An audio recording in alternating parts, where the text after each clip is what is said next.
Hello, my name is Jesse Meekum with another episode of The Jesse Meekum Show, and I'm here each week to obsess out loud about spending purposefully, saving aspirationally, and giving joyfully. It all comes down to just giving every dollar a job. And I'll be honest with you, I don't want to bury the lead. The secret, the way so many people save money and pay off debt and set aside, their cash for things they want and start to really build a lot of margin, start to eliminate the second guessing, start to communicate better. Their bank account just gets padded and padded and padded. They have more money than they know what to do with, not really, but it's feeling that way. They're shocked at how much their finances have transformed.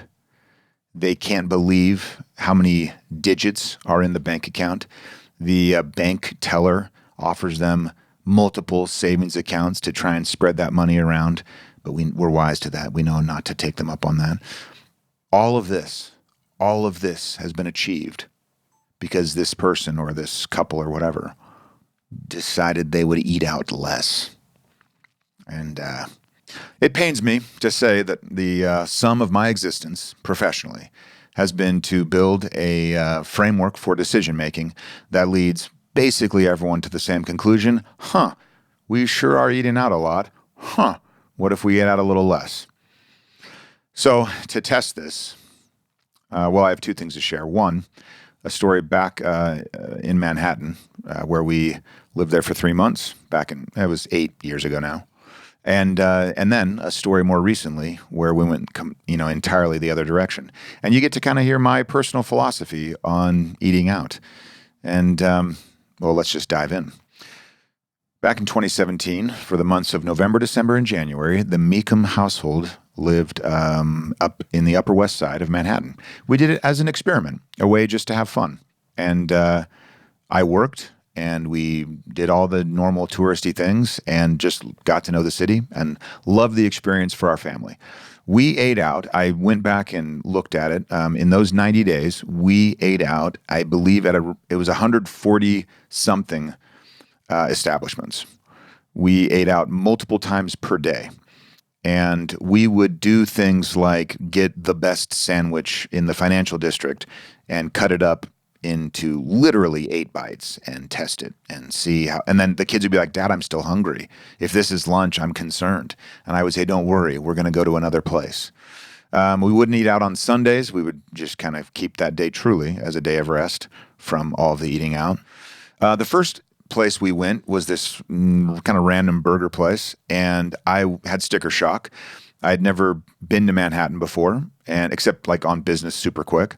So we do our normal thing. Everyone orders their normal amounts of food for, our family at the time the youngest was 8, a year and a half, almost 2 years old. And our oldest was in 8th grade. And so those are the mouths we're feeding. I couldn't believe how expensive that meal was. And I remember telling Julie, okay, we're going to have to do this a little differently. If we've got 90 days of this, we're going to have to adjust. But all that to say, we ate out so much in those 90 days, and we loved it. We loved experiencing all the different food. We loved to experience the different locations, the different just vibes of the places.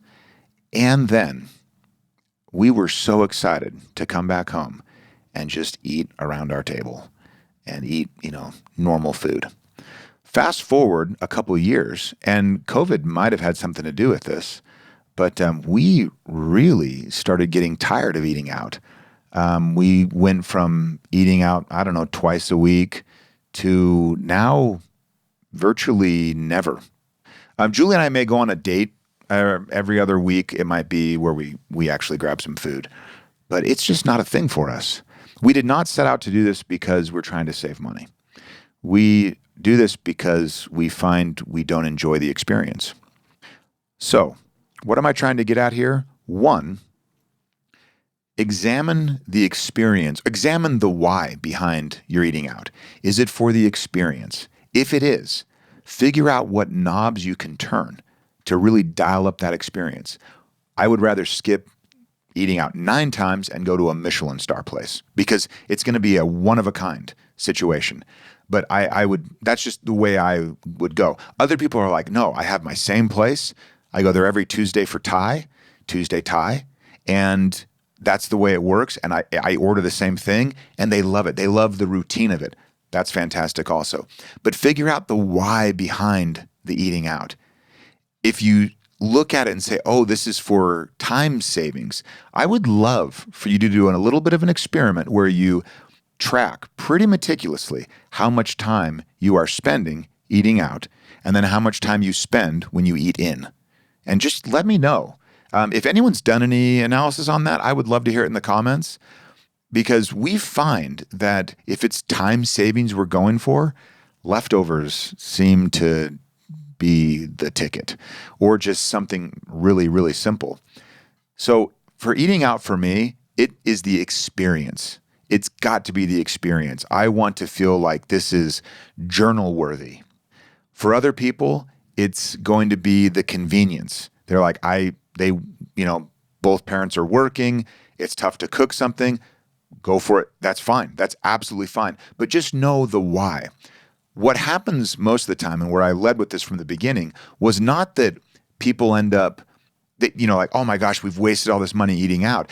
We just kind of fall into these patterns, and we're unaware of how much money we're spending doing that thing, and then what we're getting for it. So this in no way is you saying, or me saying to you, hey, stop eating out. I just want you to examine the why behind it and hold that up, hold that what you're paying for, get the amounts, like how much you're spending, and then say, okay, with this why and this much money, is it worth it? Hold it up against the rest of your priorities and see.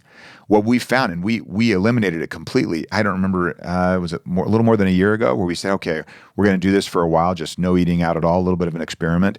And that's what kind of kicked off it's one of those times where you do the experiment and then it basically sticks. And that's where we landed. We find that we don't save time when we eat out. We find that the food isn't as good. Prices have gone up. Grocery prices have too, but not to the same degree. And that's just where we've landed.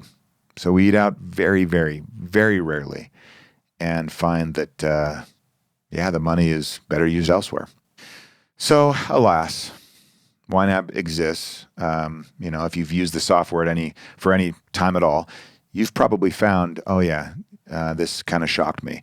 Drop a comment for me if you're one of those people where you said, hey, if I want to reach some other financial goals, I'm going to cut back on this over here. Because I'll tell you, the number of people that tell me that, we're talking 95, 98% of people where I say, where did you get the money to pay off debt, to get ahead, to build the margin, all that? And I'm not being hype, like there's no hyperbole. 95% of the time, to be honest, I haven't had anyone yet tell me they didn't use it, where they say, oh yeah, we cut back on eating out and freed up a lot of margin. So take that for what it's worth. We did the experiment for 90 days. We did miss a thing. When I do eat out, I want it to be phenomenal. Everything about it. The vibe, the food, the service, the people I'm with. I just want to check every single box. I want it to be long. That's what I'm looking for with eating out, is all experience. And if you're one of those people that say, hey, I do it to save time, I would love for you to just examine that a little more closely. So that's your homework. Let me know what you find in the comments. If you are new to this show, it's all about these 5 questions that help you give every dollar a job.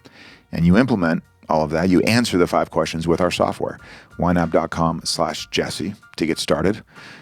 And really, at the end of the day, what you're getting started doing is just that, giving every dollar a job. Some of those jobs are eating out, and then most of you will find, oh wait, I'd like that to be a little different. And you go off and do that thing. No guilt, no stress, just forever loving more how you spend that precious, precious thing we call money. Until next time, give every dollar a job.